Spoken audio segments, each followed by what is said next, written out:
lâu qua phải kinh một xe lâu thế mày inngen buôn đường thế khi nào mặc sấy sao đó nè nấu bằng thế để program thì rồi tính đủ lệ thì nung lệ thì cần xếp xếp nghề của dù mà bên trên lệ lấy ông là ba in thì tập nghề các hội viên các miền tùy các thị gia này lâu thế mày inngen tuân ta cái gì cầu khăn mai nào bị cái gì thì rồi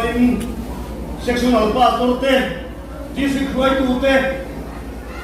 upa cái lệ đi cái nào bị cái gì lâu thì sẽ lâu MUPC đi ra vào ngu cái lom thế mày bắt hiền thu tối thế milit ngã chia cả số yang rồi này sẽ lấy cũng xong này pasal chang sari taka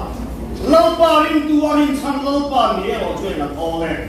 tùy kia tình quân tùy cái mà sung cài không đúng lâu khen bỏ lão lâu ra suy nghĩ chuột chi là bằng gì với đi hết năng này thì hiện có vẻ là rin san tu mà cần này là in lên lâu đâu thà cần này là rin san tu cần này là xuống này phải rin san tu cần này là năng này thì hiện thế năng này thì chưa cần rin san để tu lâu ba không được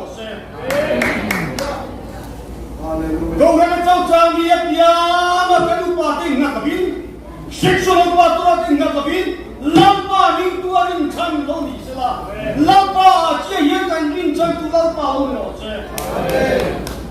lampa ring tua ring chan lampa ni tiếng ngắt on ring, với nhiều như này lo tôi cái mũi, cái gì mua đồ lo mấy thì, cái gì mua lo mua là bộ, hết cái đặc sa rồi cái gì ăn hiền, mua lo gì mà đi coi lampa rin chan tu kan yang thu mà mình mua ren tu lampa me kan kan dia tu in lampa rin san lampa ni se tu in he san des tu mi local song te lampa ni so min kan sa he tu so ni lampa na tu kan so se amen